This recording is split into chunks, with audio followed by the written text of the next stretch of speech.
ચાલો આપણે આગળના લેક્ચર સુધી જે વાત કરી છે તે મુજબ આજના લેક્ચરમાં આપણે અવરોધોના જોડાણો જોવાના છે.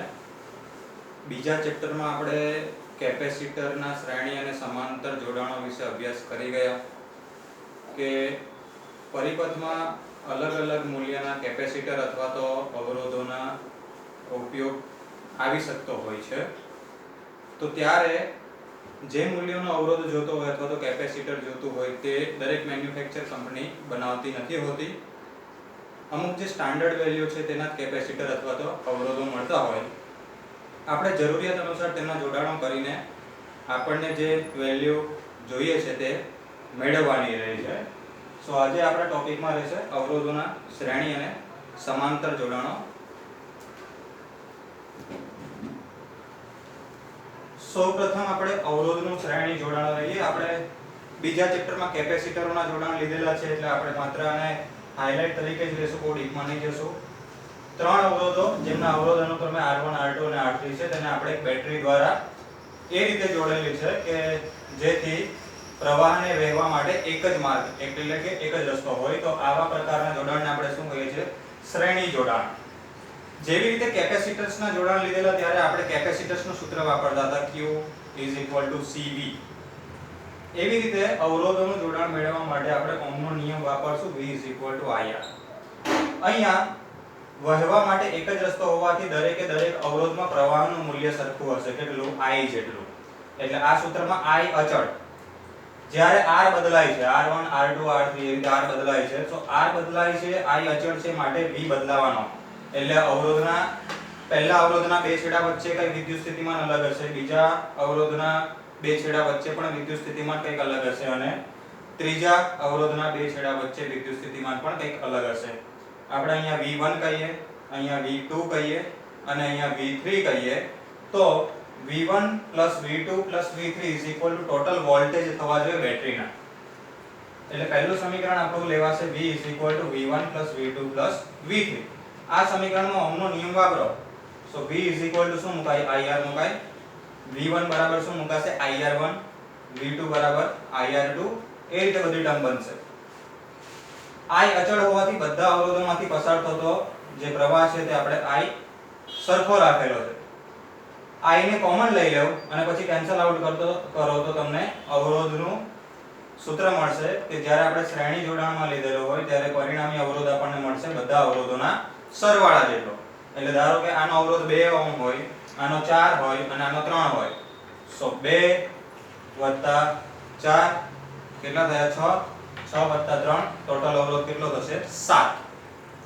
એટલે કેપેસિટન્સમાં જ્યારે આપણે શ્રેણી જોડાણ લીધેલું ત્યારે સૂત્ર આવું નતું મળ્યું, આનાથી કંઈક વ્યસ્ત મળેલું 1/C1 + 1/C2 લાઈક ધેટ. જ્યારે અવરોધોના શ્રેણી જોડાણમાં આપણને સીધો સરવાળો લેવાનો રહેશે.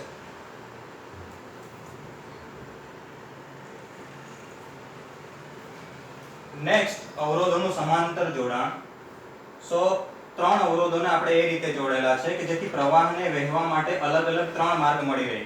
પ્રવાહ આ માર્ગે પણ જઈ શકે છે, પ્રવાહ આ વચ્ચેના અવરોધ R2 માંથી પસાર થઈને પણ વહી શકે છે અને પ્રવાહ R3 માંથી પસાર થઈને પણ વહી શકે છે.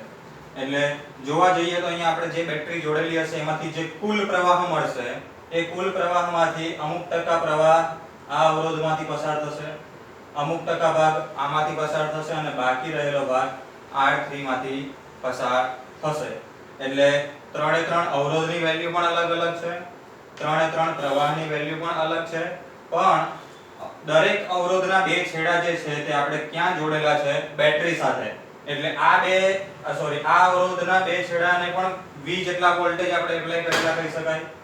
આ અવરોધના બે છેડાને પણ આપણે V વોલ્ટેજ આપેલા કહી શકાય અને આ અવરોધના બે છેડાને પણ આપણે કેટલા વોલ્ટેજ આપ્યા છે? V. એટલે સમાંતર જોડાણમાં હંમેશા શું અચળ આવે? વોલ્ટેજ અચળ આવે, જે આપણે બીજા ચેપ્ટરમાં પણ વાત કરેલી. એટલે અહીંયા V અચળ છે. શું બદલાય છે? પ્રવાહ બદલાય છે અને બીજું શું બદલાય છે? અવરોધ. સો પ્રવાહ બદલાય છે માટે પ્રવાહનો સરવાળો લઈએ તો કુલ પ્રવાહ કેટલો છે? I, જેના ભાગ પડે છે I1, I2 અને I3. સો કુલ પ્રવાહ I શું લખી શકાય? I1 + I2 + I3. અને ઉપરના સૂત્રમાંથી કોને સૂત્રનો કરતા બનાવવા પડશે હવે તમારે? I ને. સો I ને સૂત્રનો કરતા બનાવશો તો V ના છેદમાં R આવશે. પહેલો પ્રવાહ V ના છેદમાં R2, બીજો પ્રવાહ V ના છેદમાં R2. અહીંયા દરેકે દરેક અવરોધના વોલ્ટેજ સરખા હોવાથી આપણે V સરખો લીધેલો છે. જમણી બાજુથી V કોમન નીકળે અને પછી V કેન્સલ કરશો તો સૂત્ર આ બાજુ રહેશે 1/r, જમણી બાજુ રહેશે 1/r1 1/r2 1/r3. એટલે સમાંતર જોડાણ માટે અવરોધનું સૂત્ર મળ્યું આપણને 1/r1 1/r2 1/r3 જેટલા અવરોધ હોય તેટલા. સો કેપેસિટરોના જે જોડાણના સૂત્ર છે એના કરતા અહીંયા અવરોધો માટે આપણને કેવા મળે છે? ઊંધા સૂત્ર મળે છે. કેપેસિટરના શ્રેણી જોડાણનું સૂત્ર એવું અહીંયા સમાંતરનું આવ્યું, કેપેસિટરમાં સમાંતર જોડાણનું હતું એવું સૂત્ર અહીંયા શ્રેણી જોડાણનું મળશે. ઓકે,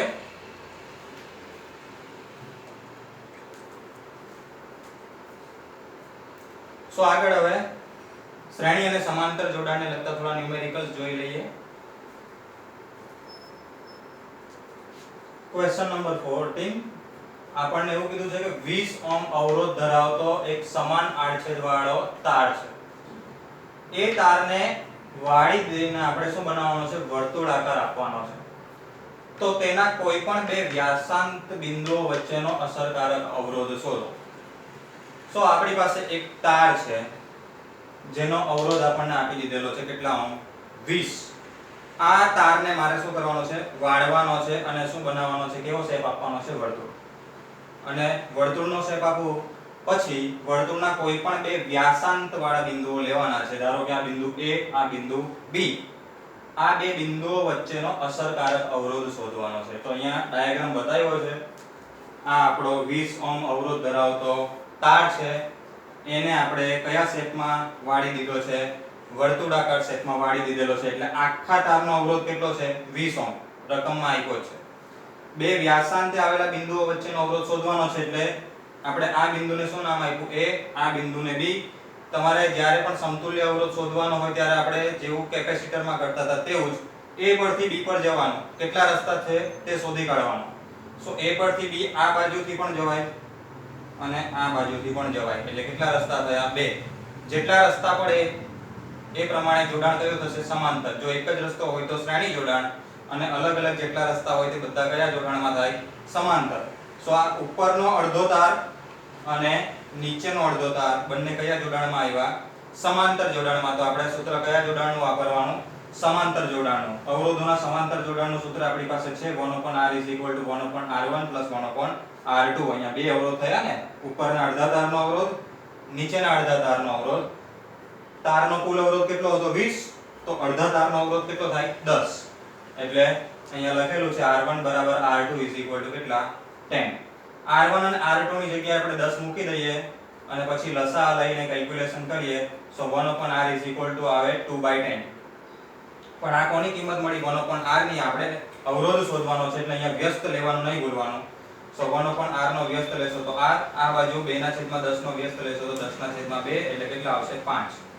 એટલે જ્યારે આપણે 20 ઓહ્મ ના અવરોધ ધરાવતા તારને વર્તુળાકાર વાળીએ અને પછી વ્યાસાંત વાળા બિંદુએ જો અવરોધ શોધીએ તો આપણને કેટલા ઓહ્મ મળે? 5 ઓહ્મ અવરોધ મળે.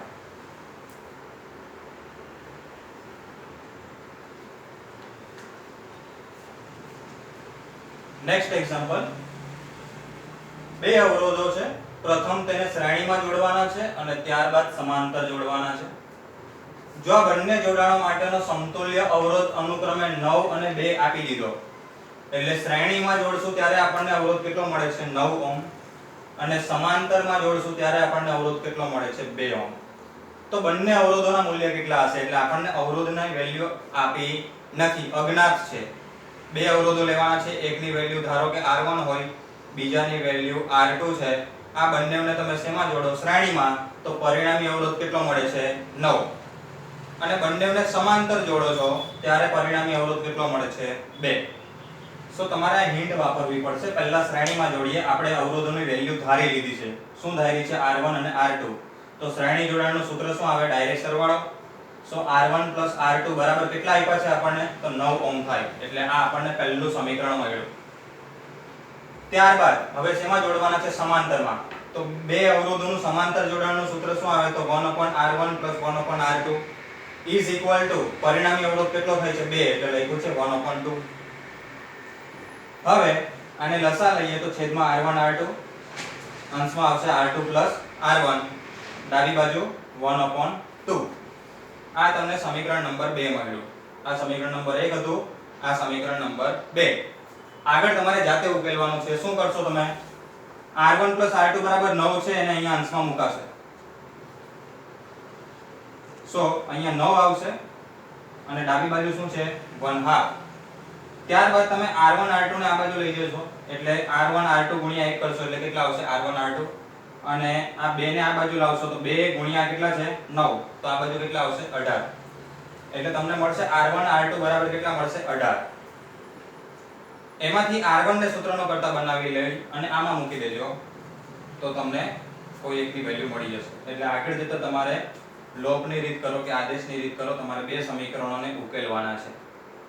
આ તમારું આજનું અસાઇનમેન્ટ થશે. જાતે આગળ ઉકેલજો અને r1 અને r2 બે અવરોધોની વેલ્યુ શું આવે તે શોધજો. આ એક્ઝામ્પલ ઇમ્પોર્ટન્ટ છે.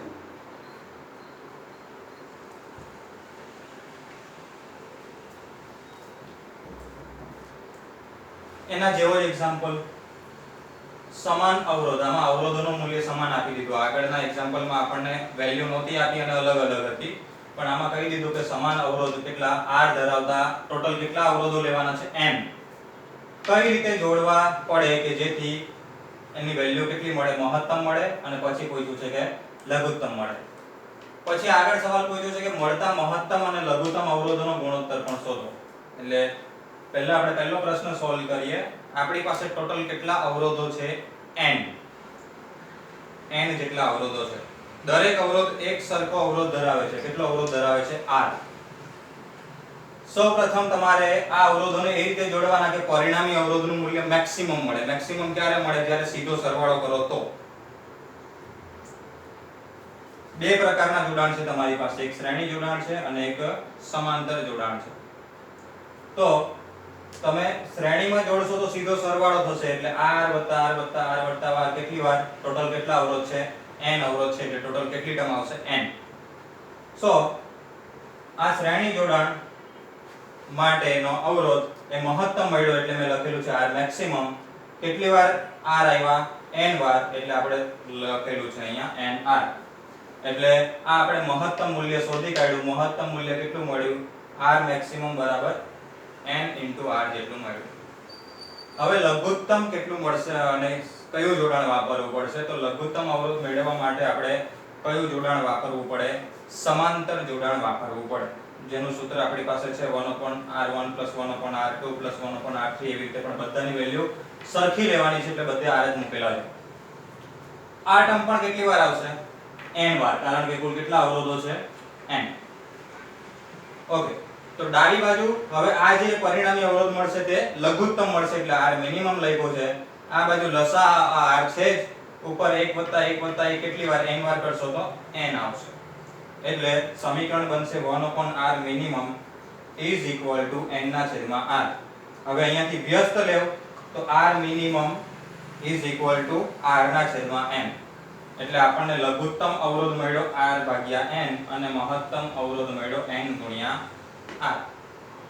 સો પહેલા પ્રશ્નનો જવાબ મળી ગયો કે આપણી પાસે જો સરખું મૂલ્ય ધરાવતા n અવરોધો હોય તો મહત્તમ અવરોધ મેળવવા માટે શ્રેણી જોડાણ કરવું પડે, લઘુત્તમ અવરોધ મેળવવા માટે સમાંતર જોડાણ કરવું પડે.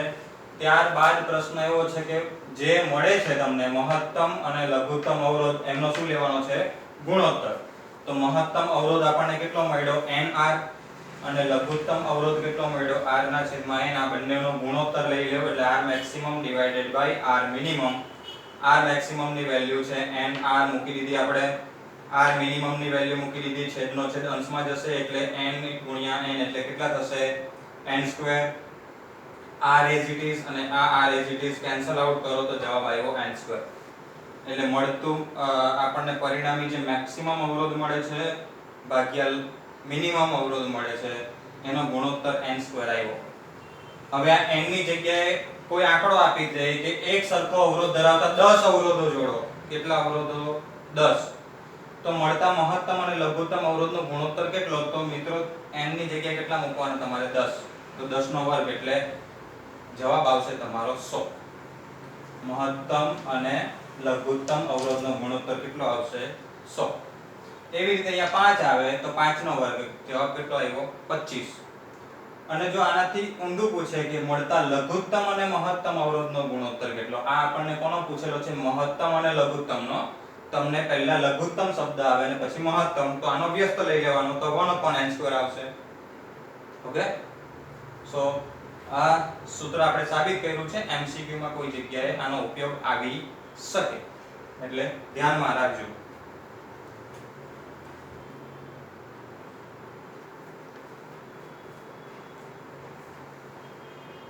નેક્સ્ટ એક્ઝામ્પલ, ત્રણ અવરોધોના મૂલ્ય આપી દીધા 1, 2 અને 3 ઓહ્મ. કયા જોડાણમાં લેવાના છે? શ્રેણીમાં. તો પરિણામી અવરોધ શોધો પહેલા તો. શ્રેણીમાં જોડીએ એટલે પરિણામી અવરોધ એટલે 1 + 2 + 3 એટલે કેટલા થશે? 6. આ તો જાતે સૂત્ર મૂકીને તમે મેળવી લેશો. શ્રેણી જોડાણનું સૂત્ર છે R1 + R2 + R3 એટલે ત્રણેયનો સરવાળો કેટલો આવશે? 6 ઓહ્મ. એટલે પહેલો જવાબ આપણને અહીંયા મળી ગયો. આગળ કોઈ શું છે કે હવે જો આ જોડાણને આપણે કેટલા વોલ્ટેજની બેટરી વડે જોડીએ? 12 વોલ્ટની બેટરી સાથે જોડીએ તો દરેક અવરોધના વિદ્યુત સ્થિતિમાનનો તફાવત શોધો. દરેક અવરોધના બે છેડા વચ્ચે, અહીંયા સમાંતર શબ્દ વાપરેલો છે. સમાંતર એટલે આ અવરોધના બે છેડા વચ્ચે થશે. એટલે જરા વ્યવસ્થિત રીતે રકમ સમજો. તમને પૂછેલું છે દરેક અવરોધના બે છેડા વચ્ચેનો વોલ્ટેજ. સો વોલ્ટેજ શોધવા માટે તમે ઓહમનો નિયમ વાપરશો, V = IR. જ્યાં પહેલા અવરોધના શોધવા હોય તો R1 મૂકશો, બીજા અવરોધના શોધવા હોય તો R2 મૂકશો, ત્રીજા અવરોધના વોલ્ટેજ શોધવા હોય તો R3 મૂકશો. કારણ કે દરેકે દરેકમાં પ્રવાહ તો સરખો જ આવશે, એટલે પ્રવાહનું મૂલ્ય સરખું જે રકમમાં આપ્યું નથી તમારે શોધવું પડશે. તો કઈ રીતે શોધશો? તો આ ત્રણે ત્રણ અવરોધોને જોડ્યા તો કુલ અવરોધ કેટલો મળ્યો આપણને? 6. એટલે આ ત્રણે ત્રણનો પરિણામી અવરોધ આપણે 6 સમજીએ અહીંયા. અને એને કેટલા વોલ્ટેજ આપણે એપ્લાય કર્યા છે? 12 વોલ્ટેજ. તો ઓહમના નિયમ પ્રમાણે I ને સૂત્રનો કરતા બનાવો તો I = V ના છેદમાં R થાય. V બરાબર કેટલા વોલ્ટેજ આપેલા છે? 12 અને પરિણામી અવરોધ છે 6. તો પરિપથમાં કુલ કેટલા એમ્પિયર પ્રવાહ વહેતો હશે? 2 એમ્પિયર. એટલે આ દરેકે દરેક સૂત્રમાં I ની જગ્યાએ તમારે 2 મૂકવાના અને R1 ની વેલ્યુ 1 છે તો અહીંયા વોલ્ટેજ આવશે 2 × 1 એટલે 2. R2 ની વેલ્યુ 2 ઓહ્મ છે તો 2 × 2 એટલે અહીંયા વોલ્ટેજ કેટલા આવશે? 4. અને અહીંયા વોલ્ટેજ કેટલા આવશે? 6.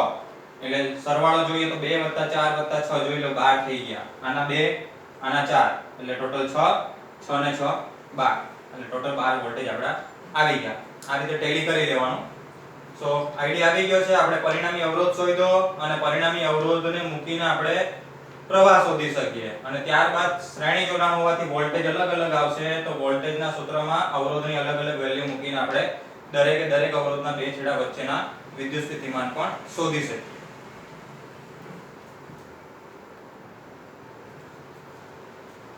એના જેવો જ બીજો એક્ઝામ્પલ એક્ઝેક્ટલી સેમ બટ માત્ર જોડાણ પેલામાં શ્રેણી લીધેલું છે, આમાં સમાંતર. ત્રણ અવરોધો મૂલ્ય આપી દીધા 2, 4 અને 5. કયા જોડાણમાં? સમાંતર જોડાણમાં જોડવાના છે. પરિણામી અવરોધ શોધવાનો. ચાલો તો પહેલા પરિણામી અવરોધ શોધી લઈએ. પરિણામી અવરોધ સમાંતર જોડાણ હોવાથી સૂત્ર આવશે 1/r = 1/r1 એટલે કેટલા ઓહ્મ? 2. 1/r2 એટલે અહીંયા છેદમાં આવશે 4 અને પછી 1/r3 છેદમાં આવશે 5. એટલે જમણી બાજુ છેદમાં આંકડાઓ અલગ અલગ છે 2, 4 અને 5 એટલે તમારે લસા લેવો પડશે. 2, 4 અને 5 નો લસા આવશે 20. સો છેદમાં 20 લાવવા માટે આને કેટલા વડે ગુણવું પડે? 10 વડે. તો ઉપરની સંખ્યાને પણ 10 વડે ગુણવી પડે. એટલે 2 × 10 20 થયા તો ઉપર 1 × 10 10 થયા. 4 ને કેટલા વડે ગુણો તો 20 આવે? 5 વડે. એટલે અહીંયા 4 × 5 20 કર્યા તો ઉપર પણ 5 વડે ગુણવું પડે તો 5 × 5. 5 ને કેટલા વડે ગુણો તો 20 આવે? 4 વડે. તો અહીંયા 5 ચોક 20 કર્યા તો ઉપર 4 વડે ગુણો એટલે 1 × 4 કેટલા આવ્યા? 4. તો છેદ સરખા થઈ ગયા એટલે લસા લઈ લીધો આપણે 20 ઉપર 10 + 5 + 4 10 + 5 + 4 એટલે કેટલા આવ્યા? 19. એટલે આપણને સૂત્ર મળ્યું 1/r = 19/20. અહીંયા સુધી પહોંચો એટલે આને અવરોધ નહીં સમજી લેવાનો. તમે 1/r શોધ્યું છે, અહીંયા આપણે વ્યસ્ત લેવો પડશે એટલે 1/r નો વ્યસ્ત થાય r જમણી બાજુ 19/20 નો વ્યસ્ત થશે 20/19 એટલે પરિણામી અવરોધ આપણને મળ્યો 20/19 એકમ લખજો અહીંયા ઓહ્મ. સો આ રીતે આપણે સમાંતર જોડાણનો પરિણામી અવરોધ શોધ્યો. તમને લસા લેતા તો આવડશે. ત્યારબાદ રકમ શું કહે છે? આ જોડાણને 20 વોલ્ટેજની બેટરી સાથે જોડવામાં આવે તો દરેક અવરોધમાંથી વહેતો પ્રવાહ શોધવાનો છે આપણે. પહેલામાં દરેકના વોલ્ટેજ શોધેલા હતા, આમાં પ્રવાહ અલગ અલગ આવશે એટલે આપણે પ્રવાહ શોધવાનો છે.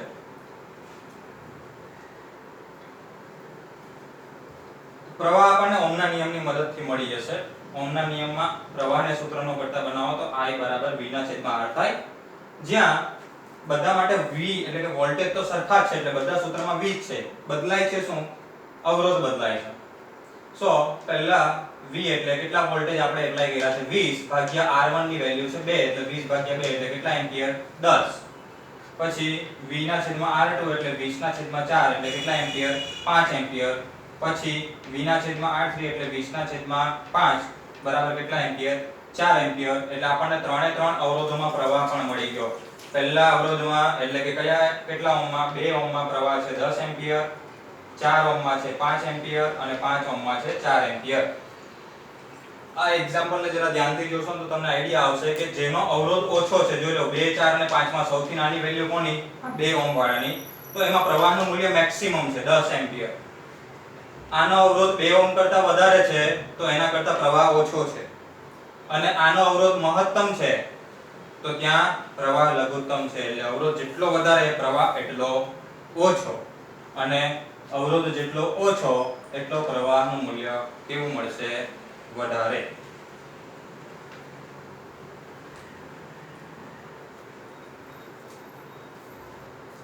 સો આ લેક્ચરમાં આપણે માત્ર અવરોધોના શ્રેણી અને સમાંતર જોડાણના પરિણામી સૂત્ર જે આવે તે મેળવ્યા અને એને રિગાર્ડિંગ એક્ઝામ્પલ્સ જોયા. ઓકે, સો અહીંયા સુધીની નોટ તમારી કમ્પ્લીટ રાખજો. નેક્સ્ટ લેક્ચર આવે ત્યારે આનો ઉપયોગ વધારે પ્રમાણમાં આવશે, કારણ કે હજુ આપણે જે જોડાણો જોયા છે તે બહુ ઈઝી હતા.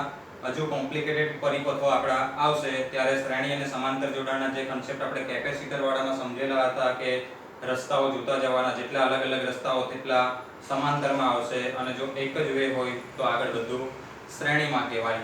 સો એ કન્સેપ્ટ તમારા ક્લિયર હશે તો આગળના એક્ઝામ્પલ્સ ઈઝી પડશે.